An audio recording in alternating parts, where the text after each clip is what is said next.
नमस्ते। हम लोग काफ़ी बार कोई और कारणवश डॉक्टर के पास जाते हैं। सर्दी हो, खांसी हो, दूसरी कोई बीमारी हो, तब डॉक्टर ब्लड प्रेशर चेक करते हैं और पता चल जाता है ब्लड प्रेशर बढ़ा हुआ है। फिर हम लोग अवेयर हो जाते हैं और काफ़ी तपास करने लगते हैं, जिसमें से शुगर, कोलेस्ट्रॉल भी जांच कर लेते हैं। तब पता चलता है कि अपना कोलेस्ट्रॉल भी बढ़ा हुआ है।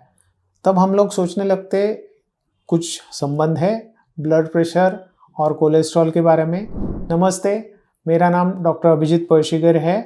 हम लोग जनरल चेकअप में जब ब्लड प्रेशर पता चल जाता है, अनफॉर्चुनेटली 90% लोगों को ब्लड प्रेशर के कोई लक्षण नहीं रहते हैं।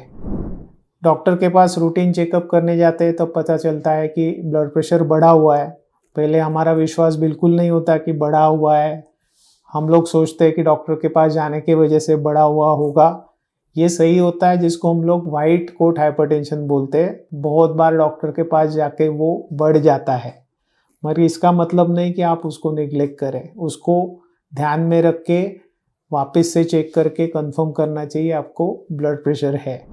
जब ब्लड प्रेशर पता चले तो हम लोगों को अपने सेहत के बारे में ध्यान आता है। फिर हम लोग बहुत सारी जांच करते हैं, जिसमें sugar, cholesterol, ECG, stress test, ये तपास हम लोग रूटीनली करते हैं और तब पता चलता है कि अपना कोलेस्ट्रॉल बढ़ा हुआ है।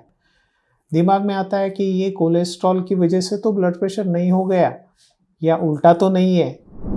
तो ये जानने की कोशिश कीजिए कि जब कोलेस्ट्रॉल शरीर में बढ़ जाता है तो आपकी धमनियों में ये कोलेस्ट्रॉल डिपॉजिट हो जाता है।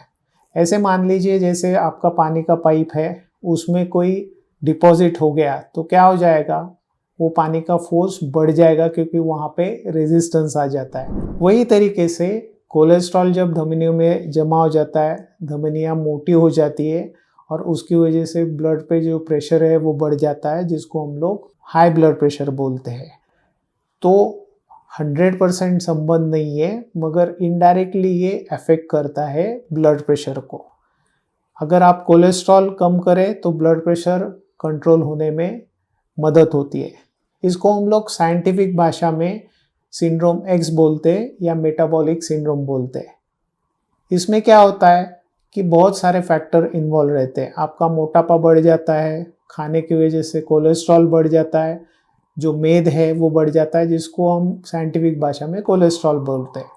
वो अगर डिपॉजिट हो गया तो आपका ब्लड प्रेशर बढ़ने लगता है और आपको ये सब सिम्टम आने लगते हैं।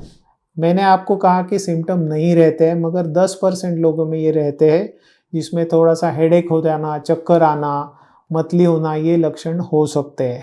तो ये सारा खेल हम लोगों को ठीक करना है। कोलेस्ट्रॉल आप कैसे ठीक करेंगे? तो पहली चीज़, आपके खाने में ध्यान देना ज़रूरी है। आजकल वेस्टर्न लाइफस्टाइल बहुत सारी बढ़ गई, जिसमें हम लोग एक्सरसाइज नहीं करते, मोटापा बढ़ जाता है। खाना पीना ऑनलाइन ऑर्डर करते हैं, जिसकी वजह से हम लोग फ्राइड स्टफ बहुत सारा खाते हैं, तो वो पूरा कोलेस्ट्रॉल हम लोग कंज्यूम करते रहते हैं। और स्ट्रेस बहुत सारी पाल रखी है, तो इन सारी गलत लाइफस्टाइल की वजह से ये ब्लड प्रेशर, डायबिटीज़, कोलेस्ट्रॉल, ये बीमारी आने लगती है। एक ही बीमारी को ट्रीट करके कोई मतलब नहीं। हम लोगों को ये सब एक साथ ट्रीट करना चाहिए, जिसको हम लोग लाइफस्टाइल मॉडिफिकेशन बोलते हैं। गोलियां लेना ये सही बात है, वो कंट्रोल करना और कंटिन्यूसली लेना सुपरविजन के अंडर, ये इम्पोर्टेंट है। मगर कहीं ना कहीं आपको आपकी लाइफस्टाइल की तरफ ध्यान देना ज़रूरी है। इसके बारे में और जानकारी के लिए कमेंट लिखिए, हम आपको उत्तर देने की कोशिश करेंगे। धन्यवाद।